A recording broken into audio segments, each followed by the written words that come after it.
This is a recording of an event that took place in the shop on Thursday, the 1st of December 2022, when we welcomed Kaveh Akbar and Shahed Ezaydi here to discuss Kaveh's new poetry collection, PILGRIM BELL. Kaveh Akbar is the author of Calling a Wolf and PILGRIM BELL, and has received honours such as the Levi's Reading Prize and multiple Pushcart prizes. Born in Tehran, he teaches at Purdue University and in low residency programmes at Warren Wilson and Randolph colleges. Shahed Ezaydi is a freelance writer and journalist, specialising in features and reporting on politics, culture and social issues. She's currently writing and crowdfunding for her debut book, The Othered Woman. Hello everyone, welcome. Thank you so much to Pages of Hackney for letting us have this chat. Already had an intro by Joe, but for anyone that doesn't know, this is your second poetry collection, PILGRIM BELL. So we're going to start with a reading, and then we'll launch into a discussion. So any poem from whichever you choose. Yeah, brilliant. Oh, so hi everybody. My name is Kaveh. It's wonderful to meet you all. Thank you all for being here. Hi everybody. Can you all hear me? You can. Okay. Hi. Yeah, I'm leaving back for the States tomorrow morning, so I'm really lucky to be here. I didn't realize that this was like a ticketed thing, so thank you for like paying money to come. That's like maybe I'm not supposed to like say that or acknowledge that, but like it's kind of wild that you guys did that. I feel like I should like do something more substantial than read something that I've already written for it. Like I should juggle or do like a, but in lieu of that, yeah, I'm really looking forward to talking with you, and Sean. When we're done, we'll be able to talk all together, and it will be great. Thank you, Joe, for putting this all together. It's an incredible space. I have already like ransacked your shelves once. I might do it again before I leave. Yeah, can we clap for Joe? Is that an okay thing to like? I forget that I can wield this power to just make you all do the things that I do my bidding. Okay, I'm gonna read a couple poems. Okay. Yeah, I'll read a couple poems. The first poem that I'll read is a me poem.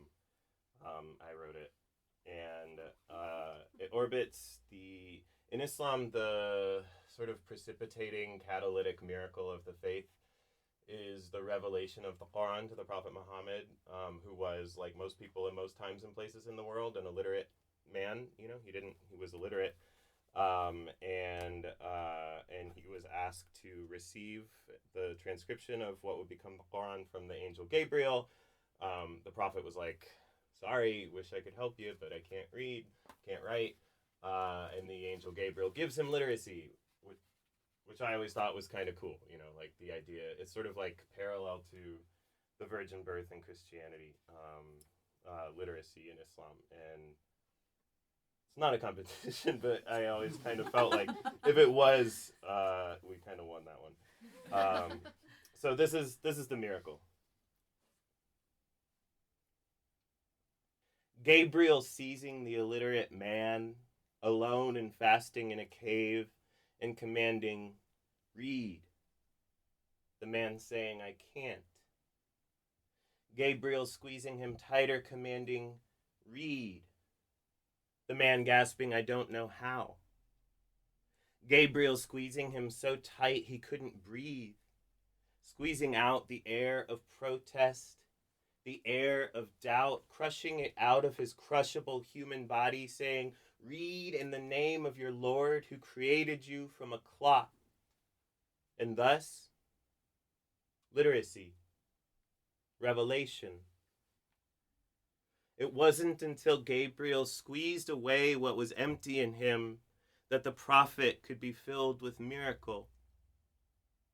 Imagine the emptiness in you, the vast cavities you have spent your life trying to fill with fathers, mothers, lovers, language, drugs, money, art, praise, and imagine them gone. What's left? Whatever you aren't, which is what makes you. A house useful not because it's floorboards or ceilings or walls, but because the empty space between them.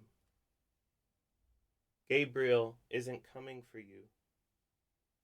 If he did, would you call him Jibril or Gabriel like you are here? Who is this even for? One crisis at a time. Gabriel isn't coming for you. Cheese on a cracker, a bit of salty fish. Somewhere, a man is steering a robotic plane into murder. Robot, from the Czech robota, meaning forced labor. Murder labor, forced. He never sees the bodies which are implied by their absence, like feathers on a paper bird. Gabriel isn't coming for you. In the absence of cloud-parting, trumpet-blaring clarity, what? More living, more money, lazy sex, mother, brother, lover. You travel and bring back silk scarves, a bag of chocolates for you don't know who yet. Someone will want them. Deliver them to an empty field. You fall asleep facing the freckle on your wrist. Somewhere, a woman presses a button that locks metal doors with people behind them. The locks are useful to her because there is an emptiness on the other side that holds the people's lives in place. She doesn't know the names of the people. Anonymity is an ancillary feature of the locks. Ancillary from the Latin ancilla, meaning servant. An emptiness to hold all their living. You, created from a clot. Gabriel isn't coming for you. You, too full to eat. You, too locked to door, too cruel to wonder. Gabriel isn't coming. You, too loved to love, to speak, to hear, too wet to drink. No, Gabriel, you too pride to weep, you too play to still, you too high to come. No, Gabriel won't be coming for you. Too fear to move, you too pebble to stone, too saddle to horse, too crime to pay. Gabriel, no, not anymore. You too gone to save, too bloodless to martyr, too diamond to charcoal, too nation to earth. You brute, cruel pebble. Gabriel, God of man, no, cheese on a cracker. Mercy, mercy.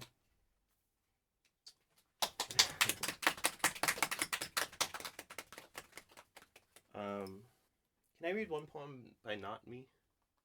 Yeah, go ahead. Yeah. Okay. I don't know. I mean, you're not really in a position to be like, no, you may not, like in front of all these nice people. But I brought this book that my friend Wayne gave me. It's by this poet Fran Locke, who is new to me, but probably not new to many of you. I don't know. I get like bored of myself. You know, I like read. I spend a lot of time with myself. And I was reading this earlier this morning, and this poem really stood out. So again, this is not a me poem. This is a poem by the poet Fran Locke, who I know. Do you guys know Fran Locke? I don't know any. Oh, you're all like, yes. Oh wait, one of you is like rolling your. Is she okay? Are we allowed to like Fran Locke? Yeah. Oh, okay, great. Okay. I'm allowed to.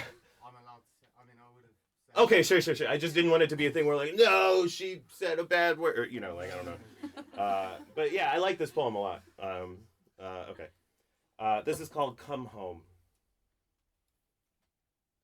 For a chance to attend to the changing light, to have done with the world and its limitless severing, once and only... Sorry, I'm going to start that over. For a chance to attend to the changing light, to have done with the world and its limitless severing, once and only once, walk out.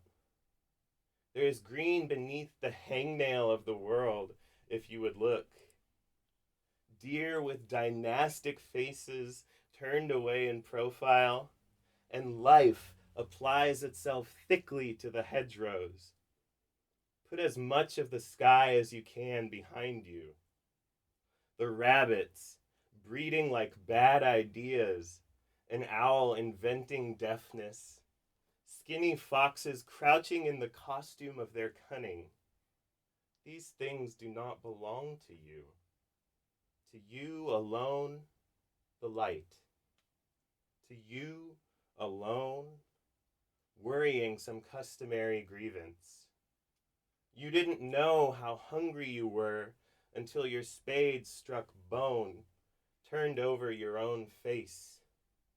Behold, the skull exhibits its cracked spinal eye. The earth will not pander to preciousness. The earth swallows everything. Witness to a silhouette, a running dog, a sharp black bow you'd break across your knee, bloodless lips reflected in the cleansed palates of puddles, your family unfolding in the curve of your jaw. Everything. This home will suck the secrets from your fingers, the wedding rings of the dead. The light belongs to you alone, to you alone. Toads are decently cupped in their burrows. The sheep's brain swims in its suspect jelly. A fistulated cow is a window on the world. And pheasants, plumply martyred, are like farmers' daughters murdered in their beds. What a weird way to end a poem. What an unforgettable way to end a poem, though, right? I will never forget that ending. Thank you, guys. Thank you for that. Yeah, thank you. Do you like reading other people's poetry more so than your own? I get the impression. Well, I mean, I've spent a lot of time with myself. I mean, if we're quarantined, I think we've all spent a lot of. I mean, we haven't all spent a lot of time with myself, but we've all spent a lot of time with ourselves, right? And I don't know. I'm not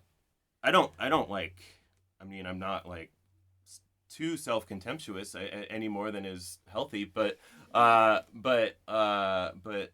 I don't know. I think other people tend to be more interesting to me than myself. Yeah, I get that. So I guess the first kind of big question is, when did you start writing poetry, and what attracted you to this form of storytelling and this form of writing? Yeah. When did I first start writing poetry? I mean, my mom has poems that I wrote as early as when I was 3 and 4. Wow. I sort of learned to write English and read English concurrently with learning to speak it. Farsi was my first language. I had a seminal high school English teacher called Steve Henn, Mr. Henn, who he was talking in class one day about Yusuf Komanyaka's poem Facing It, which is one of the great poems of the second half of the 20th century, one of the great American poems of the second half of the 20th century. And I had never encountered language that could do that to me. Like, I just didn't know that was a thing that language could do. And I was a pretty sad sack teenager, as I imagine many people in here were or are maybe. And I remember he sent me home with the book from which that poem came. Actually, it was Komanyaka's Selected at that point, Neon Vernacular. And he sent me home with that and some poetry magazines. And I just remember taking it home and like opening the book, and it was like the clouds parted and the angels came through with their trumpets, and it was just like, burr, burr, burr, burr, burr, you're a poet. You know, it was like that shock of clarity. Like and I understand what a privilege that is, because, you know, so many people spend so long trying to find what their thing is in the world. And certainly I've been distracted from it. I've neglected it, and I've strayed and I've deviated, but I've never really doubted that was what I remember going to the 811.54 section in the library. You guys have Dewey Decimal here? I don't, sorry. That's a dumb, I don't mean that to be like condescending. I just don't.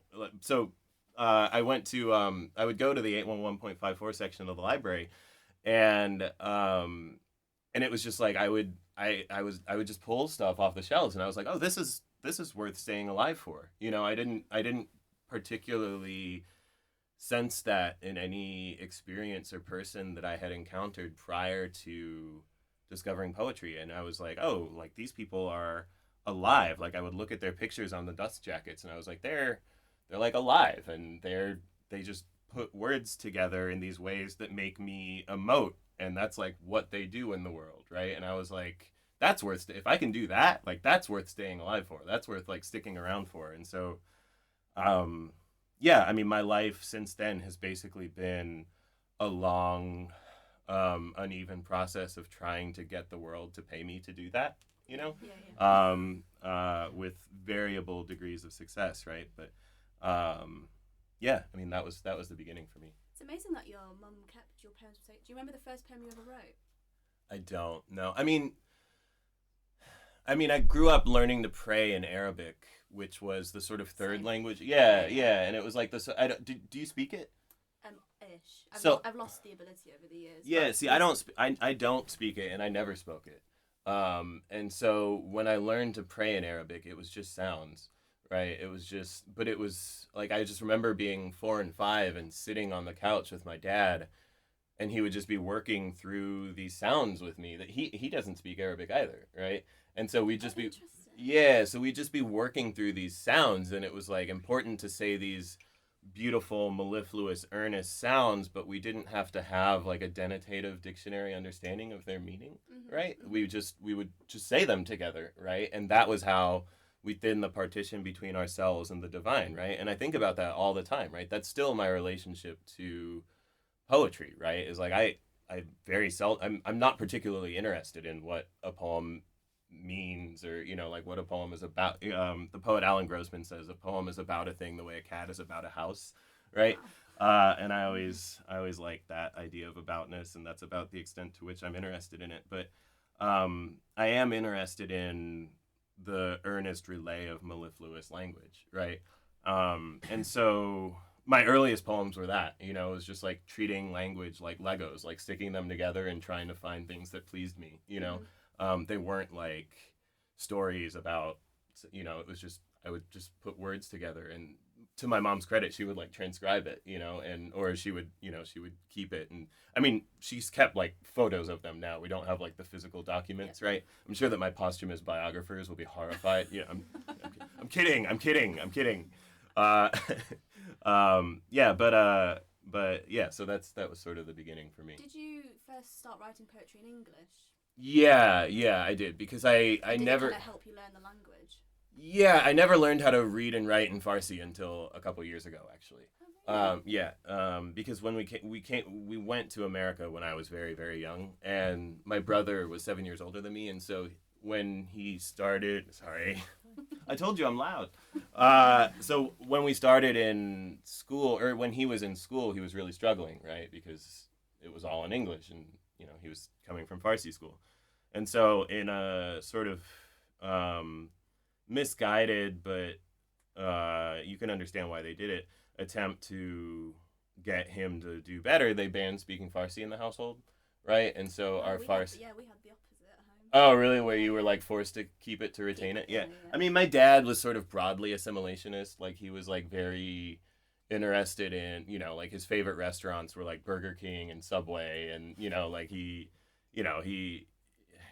I mean, that's a whole other conversation, but like, I think that some immigrant parents go one way and some go like way the other way. And I had the one where it was like, just be among. And it was also because he had been in the States earlier in his life, right during the Iran hostage crisis, right? And so like saying that you were Iranian was like saying that you were Afghani after 9/11, right? Like, it was like everybody hated him and his bank accounts were frozen. And so like, it was partially a way to protect us, right? Like, he gave my brother and I white middle names. Like, I won't say it, but I have like a very white, like, but it's like the sort of middle name that no one actually has, but it was just like he got it from like Westerns, you know? So my brother and I both have like cowboy middle names, you know? Like, just white cowboy middle names. Like, if you, it's Kaveh Akbar, right? And my brother is Arash Roy Akbar, you know? So just like these like ethnic ass names with like this weird like speckle of white in the middle of them, you know?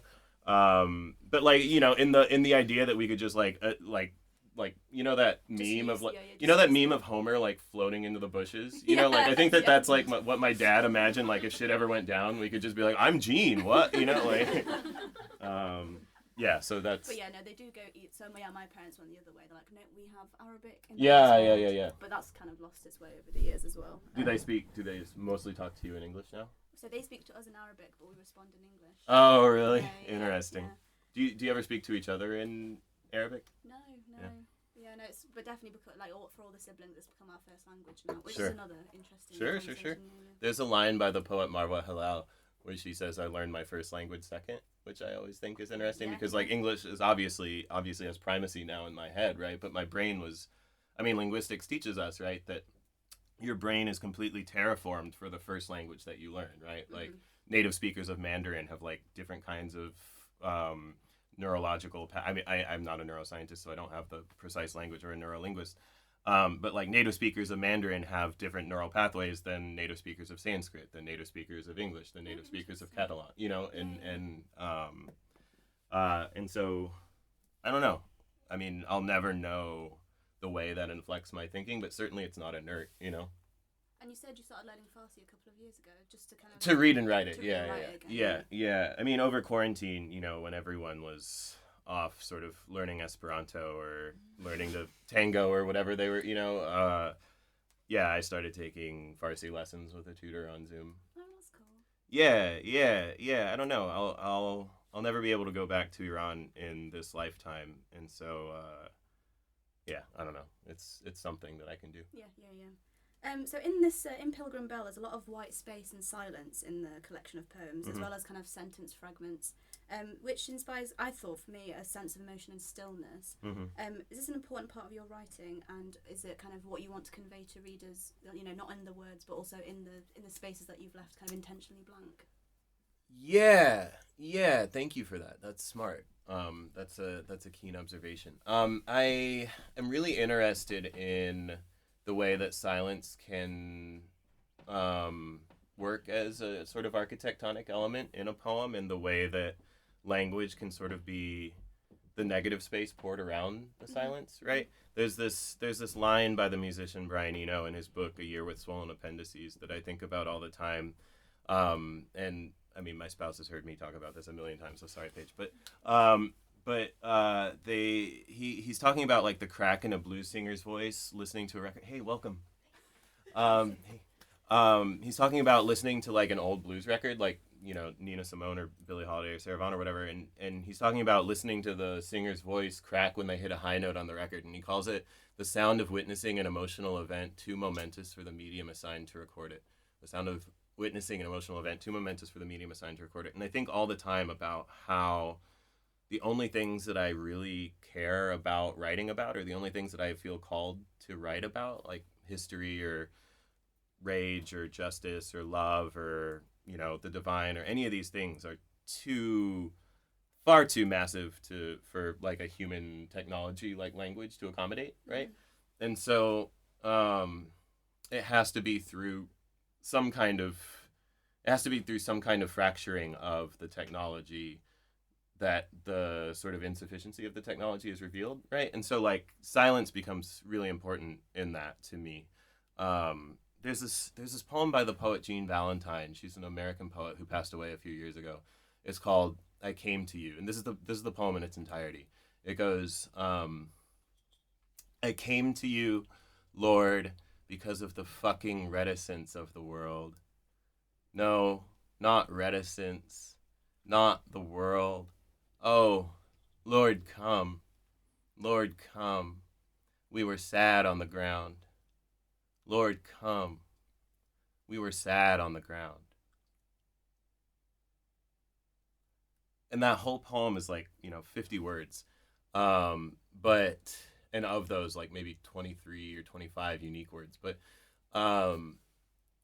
the way that it begins in this sort of like liturgical register, like I came to you, Lord, and then because of the fucking reticence of the world, and then like the rhetorical hesitancy of like, no, not reticence, not the world, and then that, oh, Lord, come, it's just like I'm giving up on the poem, right? Like I've like thrown my hands up and I'm saying like this has become too much. This is a failed exercise.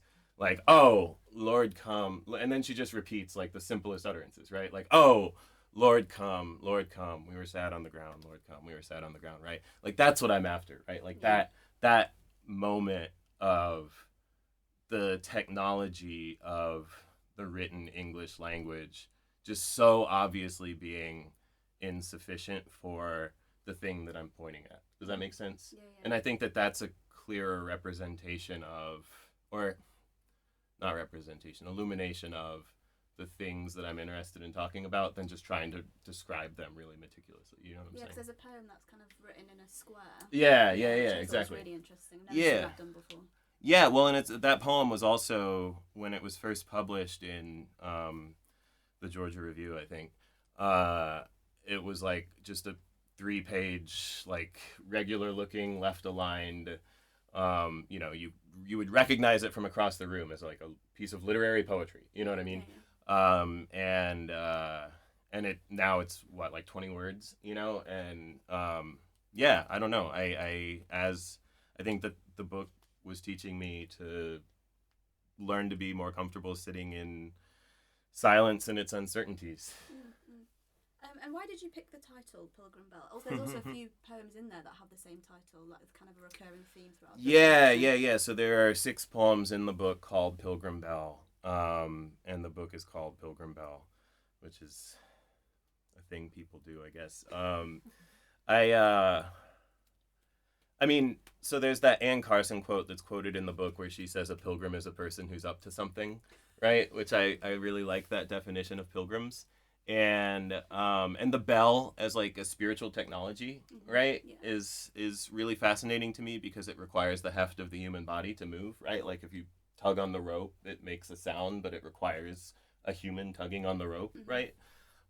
Which is very compelling. I mean, I don't know, maybe it's like a facile metaphor, but the idea of like the reverberation of the bell, which is recurring throughout the book, and the repetition, and you know, the idea that when narrative is insufficient as a propulsive force, often rhythm can substitute usefully.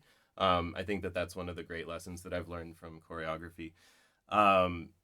But I say this to say, I mean, not to be like too twee about it, but it's also like if you pull on the bell, you know, like sometimes it literally lifts you into the air, you know, like, and not, you know, maybe that's a little cute, but yeah, so I don't know. Those are some of the thinkings around it. Yeah. That's interesting.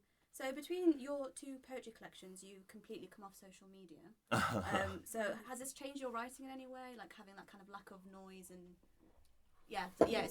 the lack of noise from it, and has it required a change of mindset to kind of get to the place where you're not really on it anymore? Yeah. I'm trying. Like yeah. I mean, I did get off all social media. I can get so like sanctimonious and obnoxious when I talk about this, so I need to like be really careful. It's just excruciating listening to myself. Yeah, I think that the way that Twitter diffuses rage became a real problem for me creatively, is what I can say. I think that I'm very, very interested in rage. I am in my sort of like psycho-spiritual development. I have come to a point where I don't see rage as a state that needs to be overcome. I think that rage can emerge from a surfeit of compassion. I think that if you can fully perceive the interiority of a person who has been harmed, then that could naturally lead to you feeling rage, right? And that is not a rage that is just like a slobbering dog like barking into a room, right? That is a rage that emerges from a surfeit of compassion, right? If I see my relatives in Iran dying because U.S. sanctions are preventing healthcare resources and ventilators to get to Iran, right? That inspires in me a kind of rage, and I don't think that it is. I don't think that like a nobler spirit than mine should be able to like overcome that. You know what I'm saying? Like I don't think that that's necessarily. I think that rage can emerge from a surfeit of compassion, and I think that being on Twitter, the language of rage was so often. The language of outrage was so often weaponized in things that just didn't matter. You know, like the leveling of a village in Syria and the miscasting of some Marvel movie, it had the exact same language, right? You know, it had, and I'm not smart enough to differentiate between those things. You know what I mean? Like both feel like there's a human being talking to me, telling me to be angry, right? And I had to remove myself from that. And it's also true that, okay, allow me this one tiny little thing, and then I promise I'll shut up. But it's also true that, and I'm not being prescriptive. I feel like I am particularly permeable to this. It's also true that in the 21st century, the great weapon used to stifle critical thinking is a raw overwhelm of meaningless language just shot at us from a fire hose at every turn, right? Just inundating us, right? And there is a way in which, like, doing this all day, and like you see an ad for cold medicine, and you see the World Cup score, and then you see an autoplay snuff film of state murder of a civilian, an unarmed civilian, and then the next thing is like an ad for toilet paper, and the next thing is like an ad for some movie, you know? Like there's a way in which that is empire training you to like just keep doing this. You know what I mean? Like it's training you to treat those 5 things as coeval, right? Like it's training you, it's making your metabolization of language faster, right? And poetry does the exact opposite. Poetry slows down your metabolization of language, right? And so like reading poetry is not inert, right? And it is also like sort of diametrically opposed in its effect, right? In terms of like reading poetry slowing down your metabolization of language versus empires trying to speed up your metabolization of language to the point where you're not even seeing, you've become completely habituated to atrocity. You become, whereas like when you read Marilyn Nelson's sonnets for Emmett Till, right, that slows down your metabolization of atrocity so much that you see the atrocity, right? Like it's made real inside your person and inside your consciousness. Does this make sense? This makes sense. Okay, sorry. I get a little like soapboxy when I talk about this, and I'm very aware of that, but hopefully that wasn't too obnoxious. No, it's just I think it's very interesting that things have been removed from their contexts, like completely. Yeah. So I thought it'd be nice to have another reading. Sure. Yeah. You can one or two of your choice. Yeah, totally. Thank you so much. I appreciate this. No, you're This has been brilliant. Yeah, I've written some poems. Yeah, I'll just read one poem. I mentioned that I had been learning to read Farsi over the pandemic. And this poem has some written Farsi in it, and so you'll hear me read it in my really, really terrible accent. If there are any Farsi speakers in the room, I apologize for what I'm about to do to our language. But this poem is called "Reading Fedexad in a Pandemic." Furuk Fedexad. If you take like one thing away from the stuff that I'm saying, take away that you should read Furuk Fedexad. She's an extraordinary poet, probably the most important Iranian poet of the 20th century. And this is a poem orbiting my trying to read her in the original Farsi and not doing a very good job. Reading Fedexad in a Pandemic. The title is a lie. I can't read Farsi. Maharche rake boyad az dasteh bashim az dastatim. I can make out. We lose. We lose. I type it into a translation app. We have lost everything we need to lose. In between what I read and what is written, need. Everything. Here, the waving flag. Here, the other world. Because we need mail, people die. Because we need groceries, people die. I write, we need, knowing we dilutes my responsibility, like watercolors dipped in a fast river. Get behind me, English. When I text, Maharche rake boyad az dasteh bashim az dast dadim to my dad, he writes back, we have lost whatever we had to lose. Hammering hexameter, whatever we had. People died because they look like him. My uncle jailed, his daughter killed. This is a real fact too wretched for letters. And yet, my uncle jailed, his daughter killed. Waving world, the other flag. There is room in the language for being without language. So much of wet is cold. So much of diamond is light. I want both my countries to be right to fear me. We have lost whatever we had to lose.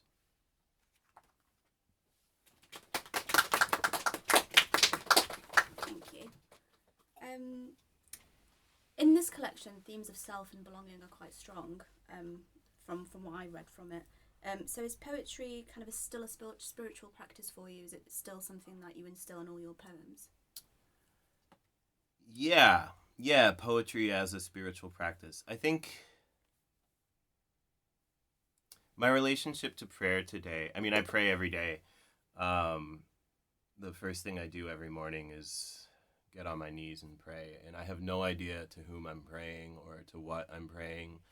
And it's not really, again, I'm not speaking prescriptively, but it's, for me, it doesn't really feel like it is my business who or what, if anything, is on the other side of that.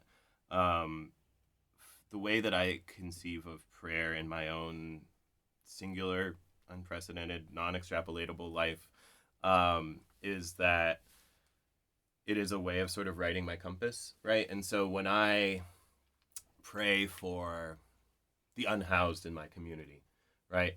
I don't sit there and say, like, you know, hey, whoever's on the other line, can you please help the unhoused in my community? Job done. You know what I'm saying? Like, I pray and then I go buy socks and granola bars and bring them to the distribution center, right? Yeah. And that is what prayer does. You know, like, that is how prayer works in my life, is it makes, you know, if I'm praying for my mother's health, I pray and then I call her and remind her to take her medicine. You know what I'm saying? Like, that is how prayer works. And that is exactly how poetry works in my life, right? I don't write the poem about my outrage at whatever, you know, political violence du jour, whatever, and then say, all right, my job is done. I've written the poem, right?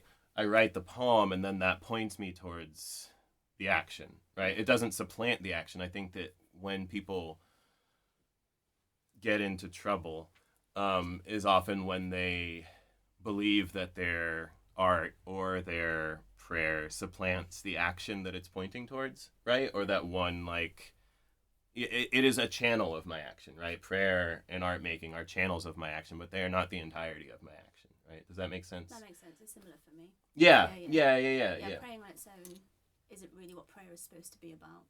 Yeah. I mean, I have no idea what it's. I mean, for me, I can't say, like, supposed to just broadly, but for me, in my, like, I have no idea what I mean when I say God, and I say it all the time. I wanted to call this book God, but everyone hated that title. But you know, I say it all the time, and I have no idea what I mean when I say it. But it's just, like, easier to say God than to say, like, you know, like, all of this, you know, like, you know. But that's what I mean when I say it, right? It's just all of this of it, you know. And there's no, like, you know, it's like three little letters that can kind of stand in for that wild gesticulating, right? Mm-hmm. I'm glad that we share that simpatico. So with your first poetry collection, do you look back on it with different eyes now that it's been out in the world for a few years? And is it still the book that you thought it was at the time that you wrote it? Yeah, that's a good question. I try to be I mean, I was very young, and I mean, my first book was very much a recovery narrative. It was my recovery narrative. And I was very much just sort of strapped to the masthead of this boat that was, like, cutting through choppy waters, just trying desperately not to accidentally kill myself. It was that early days. And it reads like a book that someone is writing as they're trying desperately not to kill themselves, right? Which is to say, I mean, I'm very, very proud of it. And I'm grateful that it is useful for people. I think that it can be uneven, but so was my experience. Here, what I can say that is kinder to my past self, which is something that I am trying to get better at,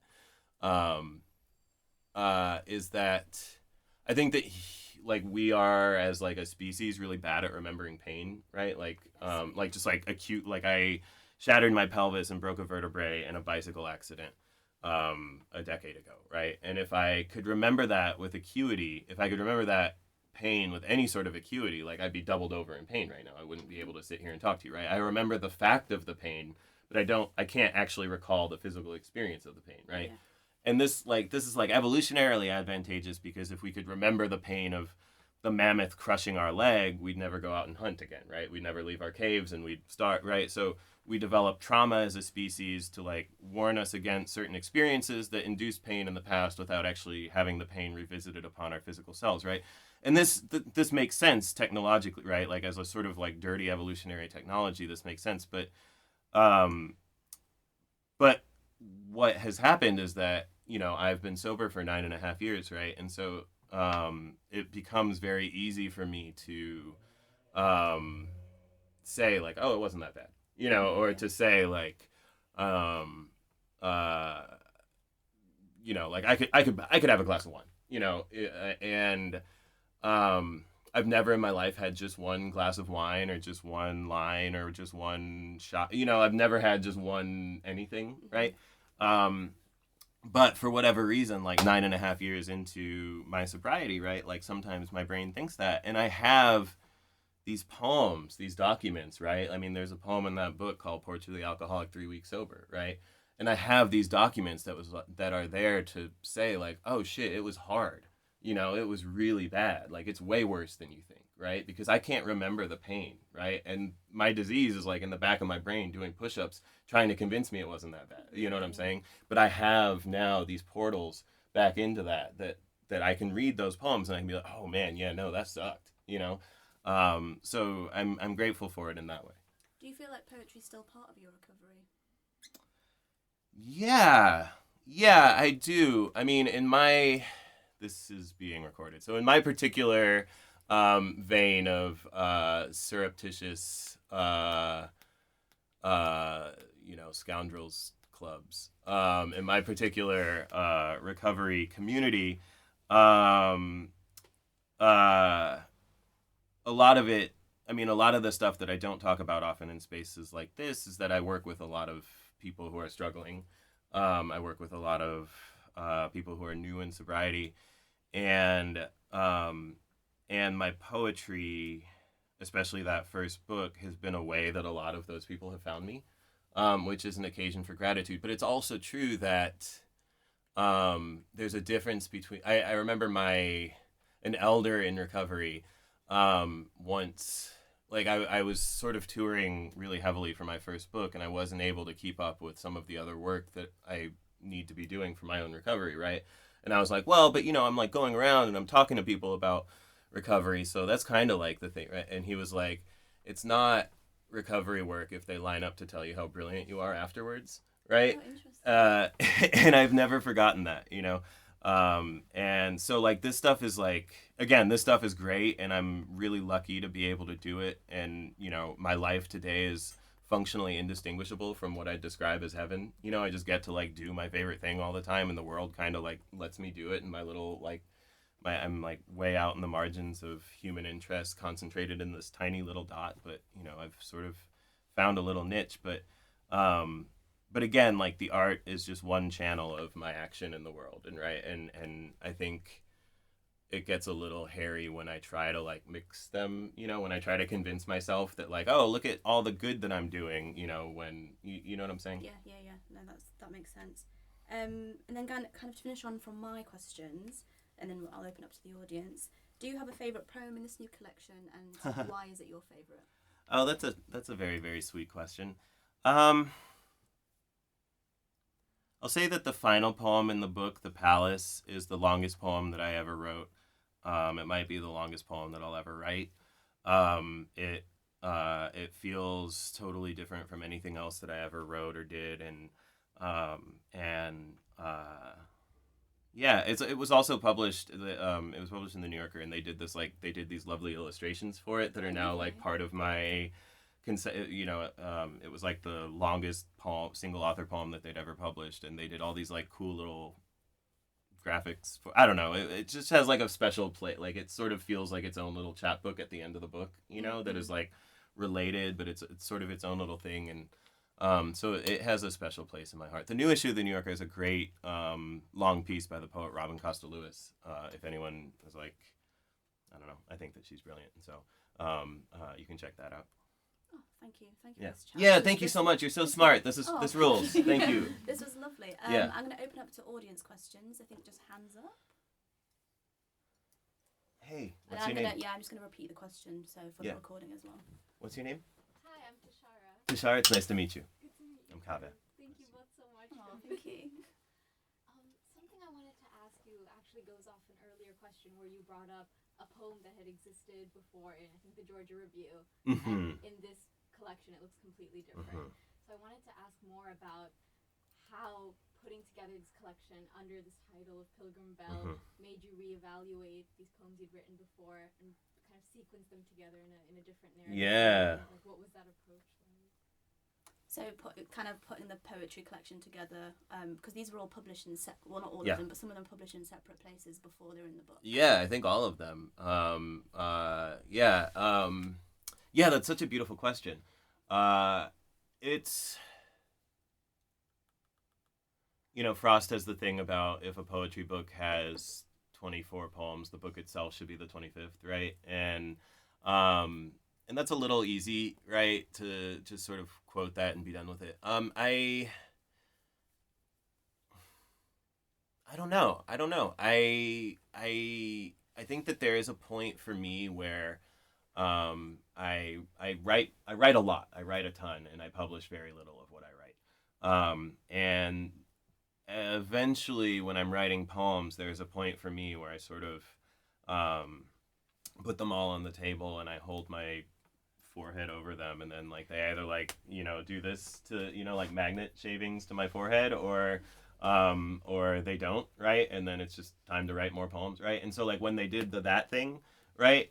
I knew that there was some coherence and that they were talking to each other, and then it was just again a period of being silent a lot and sitting with them, and honestly time, like I know that it's like a kind of obnoxious thing to say because like everyone wants like the sort of shibboleth that's like, oh, what will make, how do I write, The Wasteland tomorrow, right?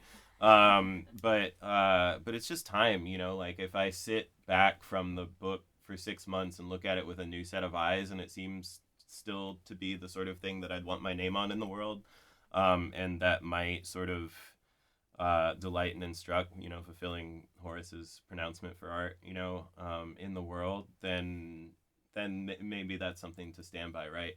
I also just feel I think that experience is a finite reservoir, but the imagination and language aren't, right? And I think that my poems tend to or the poems that I write that I'm most interested in publishing anyways, tend to come from language and imagination and not from experience. So I don't feel any sort of, I'm not anxious about not publishing everything that I write or cutting out 3 pages of a poem and leaving just 20 words, or like sometimes you have to write 3 pages to get that one image. That happens to me all the time, actually.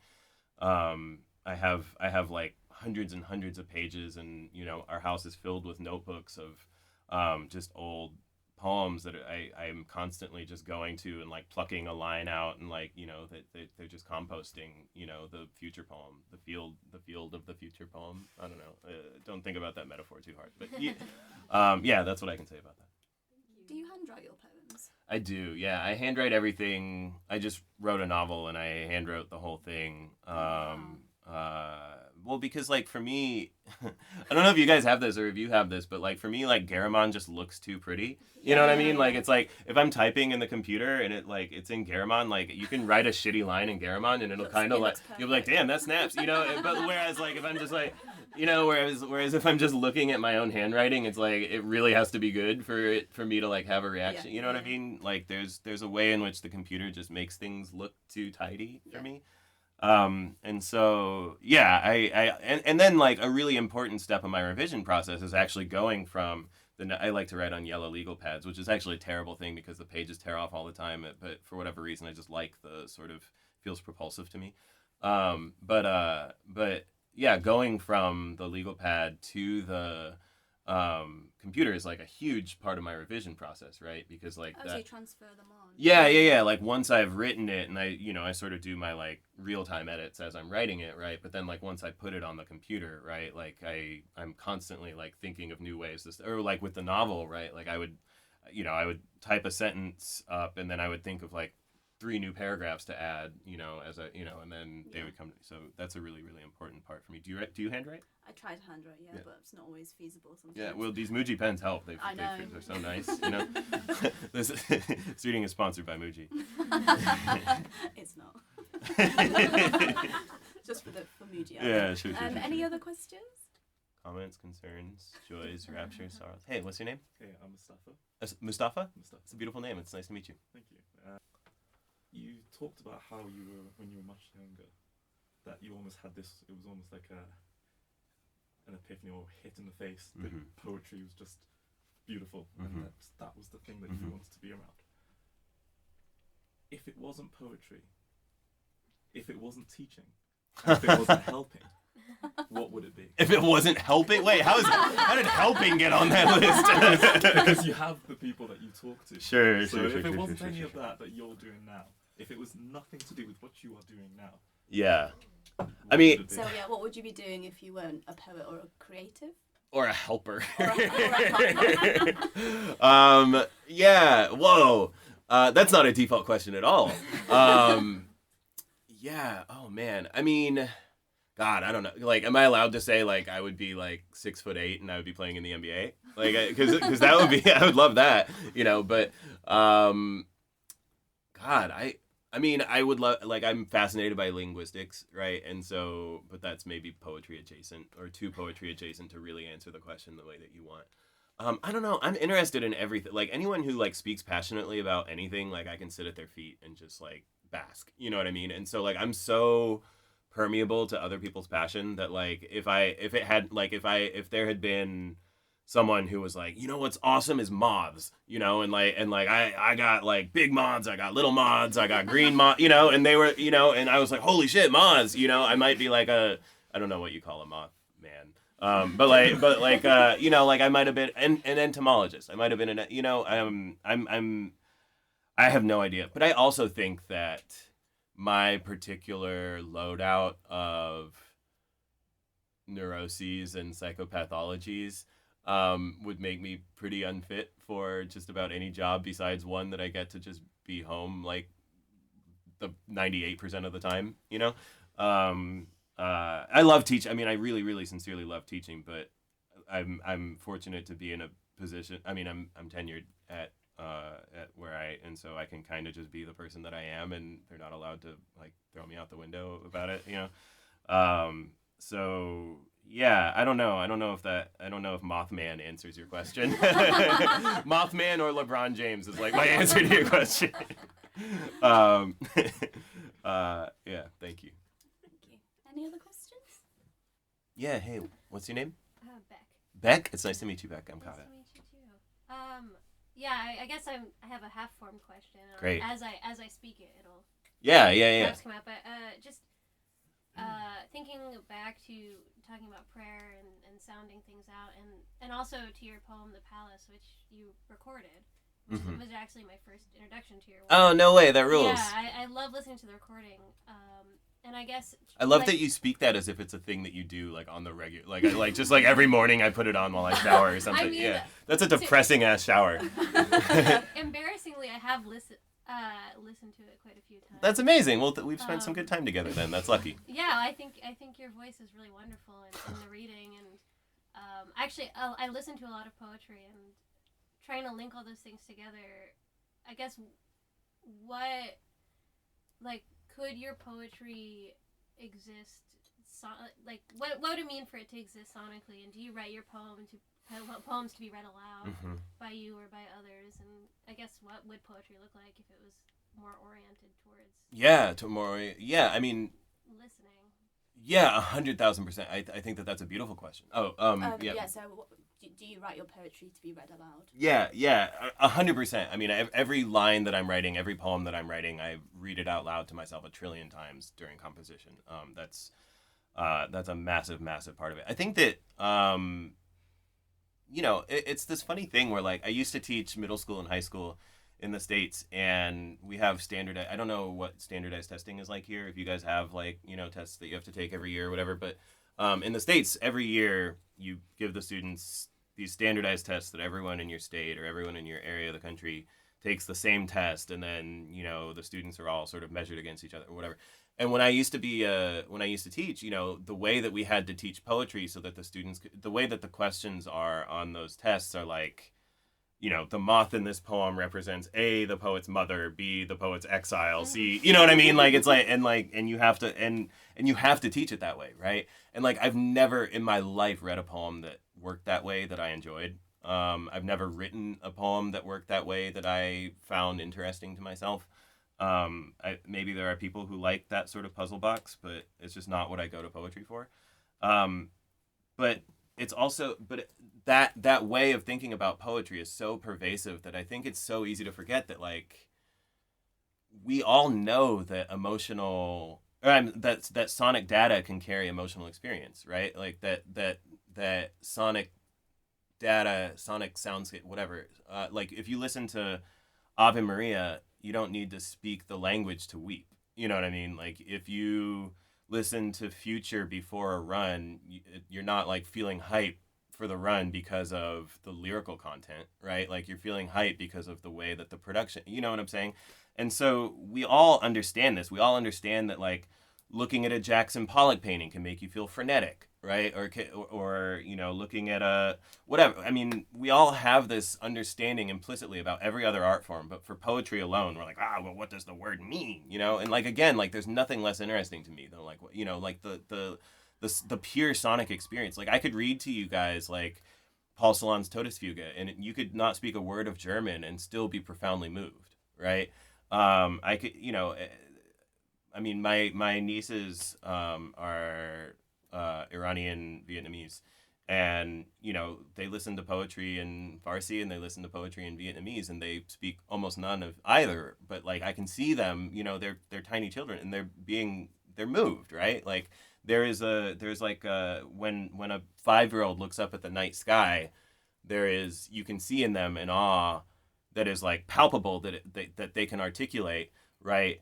That the most sophisticated telescope on the planet Earth can't measure. You know what I'm saying? Like this is what we have art for, right? And I fundamentally believe that poems work this way, right? Like I like every poem that is working on you at the level of like denotative meaning, and like this word means this and this is attached to this like sort of set of experiences and stuff like that, is also working on this other level, right? The level of sonic landscape carrying emotional and psychospiritual data. You know what I'm saying? So like everything that I write is very invested in that promise. It goes back to praying in Arabic when I was a kid, and like the idea that mellifluous, earnest language can be an end to itself, can thin the partition between me and the divine, whether that divine is a capital G God in heaven who gets mad when I lie, or whether it's, whether the divine is my beloved, or whether the divine is justice or rage, or, you know what I'm saying? So that's where I sit with that. Thank you. Yeah, thank you. That's a good question. That's a beautiful answer. Any other questions? Joys, raptures, sorrows, epiphanies, ecstasies, I mean, Jeremiah. if we have time, maybe we can have another reading. Okay. If we can finish. Is that okay, Joe? Yeah, I'll read another. I guess I'll read another me poem. It would be weird to end on a. Thank you so much for talking to me and for like preparing. And I know that attention is. No, this has been lovely. Thank you. Sure, but I mean, it's not an inert thing. It's not a passive thing to read as well as you've read, and I really do sincerely appreciate that. Thank you. Okay. I will read a poem called "My Empire." My empire made me happy because it was an empire, and mine. I was too stupid to rage at anything. Babies cried at birth, it was said, because the devil pricked them as introduction to knowledge. I sat fingering my gilded frame, counting grievances like toes. Here my mother, here my ring, here my sex, and here my king, all still there.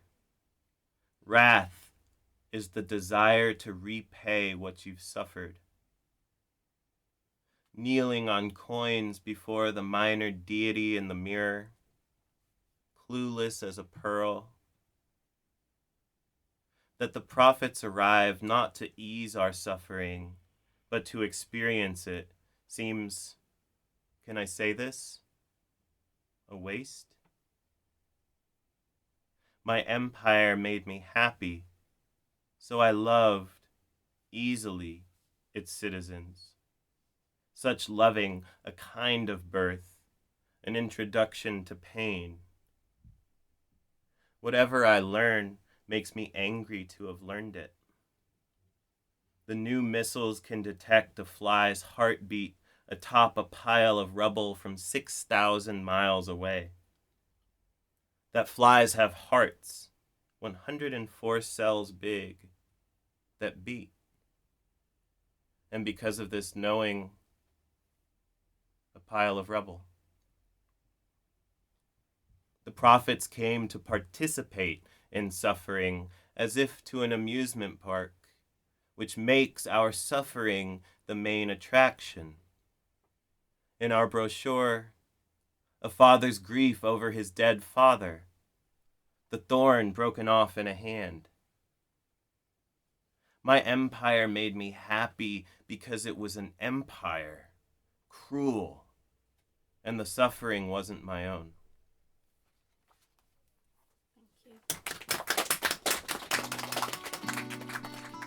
If you would like to buy Pilgrim Bell, please head to our website, pagesofhackney.co.uk, where you can buy it for collection from the bookshop or for delivery nationwide. If you enjoyed this podcast, please subscribe wherever you find your podcasts for more literary events like this one.